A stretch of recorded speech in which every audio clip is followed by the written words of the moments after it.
ഇത് കൂലി സിനിമ കണ്ടവർക്ക് വേണ്ടിയുള്ള വീഡിയോയാണ്. കാരണം ഇതിൽ മുഴുവൻ സ്പോയിലേഴ്സാണ്. എന്തിനീ വീഡിയോ ഇപ്പോൾ ചെയ്യുന്നു എന്ന് ചോദിച്ചാൽ, സിനിമ കണ്ടിറങ്ങിയവർ എന്നോട് ചോദിച്ച കുറച്ച് ചോദ്യങ്ങൾക്ക് ഞാൻ കണ്ടെത്തിയ ഉത്തരങ്ങൾ പറയുവാൻ വേണ്ടിയാണ്. സൈമണിന് വേണ്ടി ശവങ്ങൾ ദഹിപ്പിക്കുന്നത് രാജശേഖറാണ്. എന്നിട്ടും ദയാൽ രാജശേഖരെ കൊന്നപ്പോൾ എന്താണ് സൈമൺ ഒന്നും പറയാത്തത്? രാജശേഖരനെ ദയാൽ കൊല്ലുന്നത് പോർട്ടിലെ റെസ്ട്രിക്റ്റഡ് ഏരിയയിൽ വെച്ചാണ്. അവിടെയാണ് സൈമണിൻ്റെ ഇല്ലീഗൽ ബിസിനസ്സുകളുമായി ബന്ധപ്പെട്ട രേഖകൾ ഇരിക്കുന്നത്. അത് അനാവശ്യമായി ആരെങ്കിലും എടുത്തു കൊണ്ടുപോകാൻ ശ്രമിച്ചാൽ അവരെ കൊല്ലുകയല്ലാതെ വേറെ വഴിയില്ല. അതുകൊണ്ട് രാജശേഖരനെ കൊന്നു. സൈമൺ നോക്കുമ്പോൾ റെസ്ട്രിക്റ്റഡ് ഏരിയയിൽ കയറിയ ആളെ ദയാൽ കൊന്നു. അത്രയേ ഉള്ളൂ. ദയാൽ അണ്ടർ കവർ പോലീസാണെന്ന് സൈമൺ എങ്ങനെ കണ്ടെത്തി? ഇതിനൊരു വ്യക്തമായ മറുപടിയില്ല. ഏതെങ്കിലും ഉന്നതതല ബന്ധം വഴി കണ്ടെത്തി കാണും. ദയാലിനെ കണ്ടെത്തിയ സൈമൺ കല്യാണി എങ്ങനെ മിസ്സാക്കി എന്നതൊരു സംശയമാണ്. പക്ഷേ പിന്നീട് ദേവയ്ക്ക് ദയാലിനെക്കുറിച്ചുള്ള വിവരങ്ങൾ കൈമാറുന്നത് സൈമണിൻ്റെ ആളാണ്. ദേവയുടെ മകൾ തന്നെയാണോ പ്രീതി? അല്ല, അതിന് ലോകേഷം എന്ന് പറഞ്ഞാലും സമ്മതിക്കാൻ പറ്റില്ല. ദേവയുടെ ബ്ലഡ് ഗ്രൂപ്പ് ദേവയുടെ മാലയുടെ ലോക്കറ്റിൽ നിന്നും O പോസിറ്റീവ് ആണെന്ന് മനസ്സിലാവും. പ്രീതിയുടെ ബ്ലഡ് ഗ്രൂപ്പ് മെഡിക്കൽ ലാബ് റിപ്പോർട്ടിൽ കൊടുത്തിരിക്കുന്നത് AB പോസിറ്റീവ് എന്നാണ്. ഇതൊരിക്കലും ബയോളജിക്കലി പോസിബിൾ ആവില്ല. O പോസിറ്റീവ് ബ്ലഡ് ഗ്രൂപ്പുള്ള ആൾക്ക് AB പോസിറ്റീവ് ബ്ലഡ് ഗ്രൂപ്പുള്ള മക്കൾ ഉണ്ടാവില്ല. രാജശേഖരന് എന്തെങ്കിലും അപകടം സംഭവിക്കുകയോ മരിച്ചു പോവുകയോ ചെയ്താൽ ദേവയെ സഹായത്തിന് വിളിക്കാൻ വേണ്ടി മൂത്ത മകൾക്ക് കൂലി നമ്പർ കൊടുത്തു, അത്ര തന്നെ. സൈമണിൻ്റെ പാർട്ട്ണർ ദാഹയെ എന്തുകൊണ്ട് ദേവ കൊല്ലുവാനോ ഒന്നും ശ്രമിച്ചില്ല? സൈമൺ നടത്തുന്ന ഹാർട്ട് ട്രാഫിക്കിംഗ് സൈമണിൻ്റെ സിൻഡിക്കേറ്റിലെ മറ്റാർക്കും അറിവുണ്ടായിരുന്നതല്ല എന്ന് സൈമണിൻ്റെ കൂടെ ഉണ്ടായിരുന്ന ഒരാൾ ദേവയോട് പറയുന്ന ഒരു സീനുണ്ട്. അപ്പോൾ പിന്നെ ദാഹയെ കൊല്ലേണ്ട കാര്യമോ ദാഹയോട് പക കാണിക്കേണ്ട കാര്യമോ ഇല്ല. പ്രീതിക്ക് ദേവയോട് ദേഷ്യം തോന്നേണ്ട കാര്യം എന്താണ്? രാജശേഖർ ഒരിക്കൽ ദേവയെ കാണാൻ ചെന്നിരുന്നു. അന്ന് ദേവയെ കാണാൻ അയാൾക്ക് കഴിഞ്ഞിരുന്നില്ല. രാജശേഖറിൻ്റെ ലൈഫിലെ ഏറ്റവും ലോ പോയിന്റിലാണ് ദേവയെ കാണാൻ ചെന്നിരുന്നത്.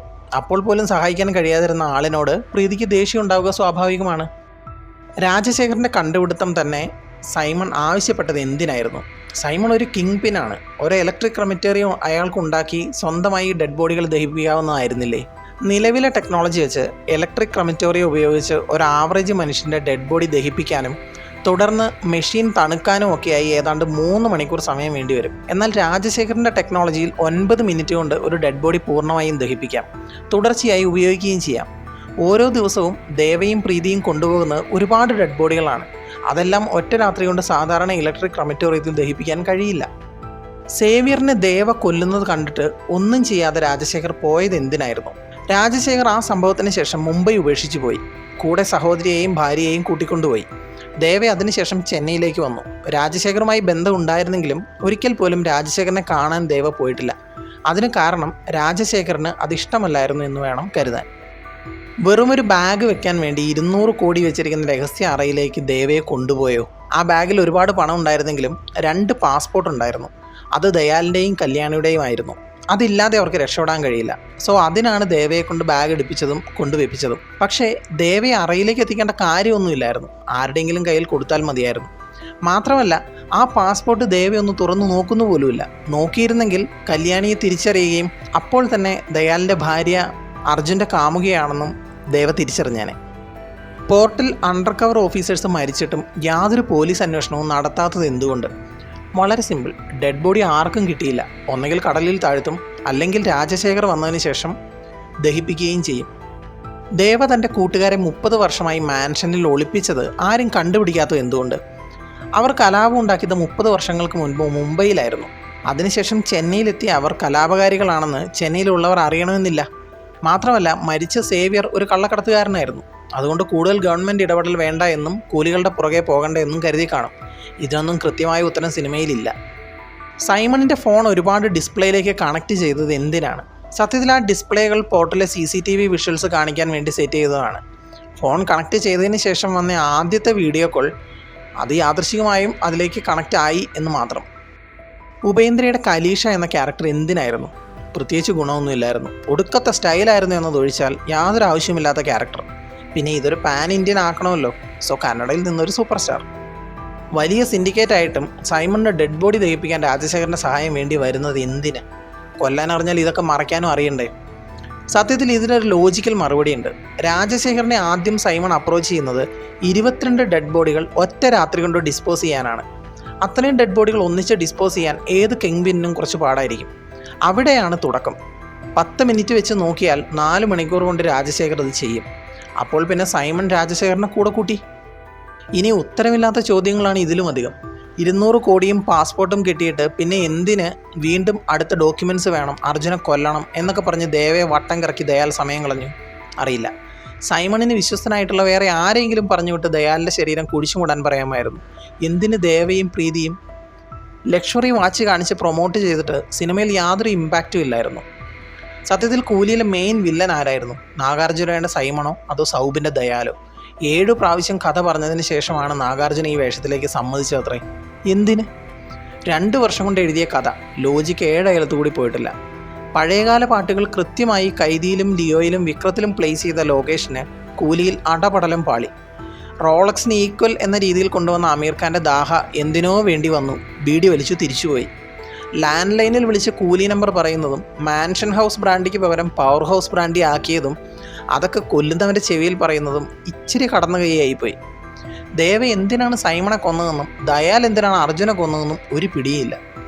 സൗബിൻ ബൈക്കിൽ ചേസ് ചെയ്യുമ്പോൾ കാറിൻ്റെ വിൻഡോ ഗ്ലാസ്സൊക്കെ തുറന്നു കൊടുത്തത് എന്തിനാണോ ആവും. മൊത്തം 20 കൂലികൾ, എന്നിട്ട് പ്രീതിക്ക് എസ്കോട്ട് പോയത് ഒരു കഴിവില്ലാത്ത 3 പേർ. പോരാത്തതിന് രക്ഷപ്പെട്ട് ഓടുമ്പോൾ വണ്ടി നിർത്തിയിട്ട് തട്ടുകടയിൽ നിന്നും ഫുഡ് അടിച്ചുകൊണ്ടിരിക്കുന്നു. സേഫ് ആവാനുള്ളതിന് ഇതൊക്കെയാണ് ചെയ്യുന്നത്. വീഡിയോ കോളിൽ പ്രീതി കണ്ടിരുന്ന ദയാലിൻ്റെ ഭാര്യ കല്യാണിയുടെ കൂടെ റെയിൽവേ സ്റ്റേഷനിൽ നിന്ന് ഇറങ്ങി കൂടെ പോയ പ്രീതി. ചേട്ടാ, എന്തൊരു വിരോധാഭാസം! ചുറ്റിക വെച്ച് അറഞ്ചം പുറഞ്ചം തലക്കടിച്ച് പരുവാക്കി. ജീവനോടെ കുഴിച്ചിട്ടു. ട്രെയിനിൽ നിന്ന് വീണു, ബൈക്കിൽ നിന്ന് വീണു, കാറിൽ നിന്ന് വീണു. ദയാലിന് ഒരു കുഴപ്പമില്ല. ഇതിൻ്റെ പകുതി സ്റ്റാമിന പോലീസ് ക്യാമ്പിൽ കാണിച്ചിരുന്നെങ്കിൽ അത്രയും പണിഷ്മെൻറ്റ് വാങ്ങി പൊട്ടനാവേണ്ടി വരില്ലായിരുന്നു. ഹാർട്ട് സർജൻസ് ഒക്കെ കൈവശമുള്ള സൈമൺ, മകൻ കസ്റ്റംസ് ഓഫീസർ. എന്നിട്ടും ആ മൊബൈൽ ക്രിമേറ്റർ കസേര പ്രവർത്തിപ്പിക്കാൻ ആർക്കും അറിയില്ല. ആ കൂടെ ഉള്ളവരിൽ നല്ലവൻ കസ്റ്റംസ് ഓഫീസർ അർജുനാണത്രേ. എന്നിട്ടോ ആളുകളെയൊക്കെ കൊല്ലാൻ കൂട്ടു നിൽക്കുന്നത് അവൻ തന്നെ. ഇനി പോസിറ്റീവ്സ് ഒന്നുമില്ലാത്ത സിനിമയൊന്നും അല്ല കൂലി. തുടക്കം മുതൽ ഒടുക്കം വരെ തലൈവർ നിറഞ്ഞു നിൽക്കുന്ന സിനിമ. ലോക്കിയുടെ night shots, rain sequences, non linear storytelling, അതിൽ തന്നെ ഫ്ലാഷ് ബാക്ക് സീൻസൊക്കെ കിടിലൻ. ആക്ഷൻ ഫൈറ്റ്സൊക്കെ കിടിലനായി തോന്നി. VFX CGI ഇടയ്ക്ക് പാളിയിട്ടുണ്ട്. മോണിക്ക സോങ്സിനൊക്കെ തിയേറ്ററിൽ നല്ല ഓളമായിരുന്നു. പിന്നെ കഥ പറയുന്ന രീതി 2.25 മണിക്കൂർ സമയം പോകുന്നതും അറിയില്ല. പിന്നെ കുറച്ച് ചിന്തിക്കാൻ ഇഷ്ടമുള്ളവരാണെങ്കിൽ ഇനിയും കൂടുതൽ ഉത്തരമില്ലാത്ത, യുക്തിക്ക് നിരക്കാത്ത ഒരുപാട് ചോദ്യങ്ങൾ ബാക്കിയാവുന്നുണ്ട്. കൂടെ ഈ ഒരു കാര്യം കൂടി പറഞ്ഞുകൊള്ളട്ടെ. കൂലി സിനിമയുടെ ട്രെയിലർ ഡീകോഡിങ്ങിൽ ഞാൻ കുറച്ചധികം വിശദീകരിച്ച് പൂർണ്ണമായും പാളിപ്പോയൊരു പോയിൻ്റ് ഉണ്ടായിരുന്നു. നിങ്ങളുടെ സമയം കളഞ്ഞതിൽ ക്ഷമ ചോദിക്കുന്നു. ട്രെയിലറിലുണ്ടായിരുന്ന മിക്ക വിഷ്വൽസും സിനിമയിൽ ഉണ്ടായിരുന്നില്ല എന്നത് മറ്റൊരു വസ്തുതയാണ്. ട്രെയിലർ ഡീകോഡ് ചെയ്ത് പാളിപ്പോയതിനു ശേഷം അതിലെ ആസ്ട്രൽ പ്രൊജക്ഷൻ എന്ന ഭാഗം മാത്രം എടുത്തു വെച്ച് ട്രോൾ ഉണ്ടാക്കിയവരോട് ട്രോളിൻ്റെ ക്രെഡിറ്റ് നിങ്ങൾ എടുക്കുമ്പോൾ അത് ഈ ചാനലിൽ പറ്റിയ മിസ്റ്റേക്ക് ആണെന്ന് തുറന്നു പറയുക. അങ്ങനെയെങ്കിലും 4 ആളുകൾ ഇവിടെ വരെ, ഈ ചാനൽ വരെ ഒന്ന് വന്നോട്ടെ. പിന്നെ ട്രോളുകൾ കൊണ്ട് ഗുണമുണ്ടായെന്ന് പറയാതെ വയ്യ. ഇത്രയും കാലം ഈ ചാനൽ തുടങ്ങിയപ്പോൾ വ്യക്തിപരമായി അറിയുന്നവരിൽ സപ്പോർട്ടായി ഉണ്ടായിരുന്നവർ വളരെ കുറച്ച് പേരായിരുന്നു. അവരൊക്കെ മിക്ക വീഡിയോസും കണ്ടിട്ട് പേഴ്സണലി മെസ്സേജ് അയക്കുകയും ചെയ്യുമായിരുന്നു. അവരൊക്കെ അവരുടേതായ രീതിയിൽ ഷെയർ ചെയ്തും സഹായിച്ചിട്ടുണ്ട്. പക്ഷേ എനിക്ക് പറ്റിയ തെറ്റ് സോഷ്യൽ മീഡിയയുടെ പല ഭാഗങ്ങളിലെ ട്രോളുകളിലൂടെ കണ്ടിട്ട് മെസ്സേജ് അയച്ചവരിൽ ഭൂരിഭാഗവും ഈ വ്യക്തിപരമായി അറിയുന്നവരായിരുന്നിട്ടും ഇതുവരെ യാതൊരു സപ്പോർട്ട് ചെയ്യാത്തവരായിരുന്നു. ഒന്ന് വീണപ്പോഴേക്കും ടിപ്പറിൽ മണ്ണുമായി വന്ന നിങ്ങളോടൊക്കെ ഒന്നേ പറയാനുള്ളൂ. ഞാൻ വീഴുവേൻ എന്ന് നിனைத்தாயோ?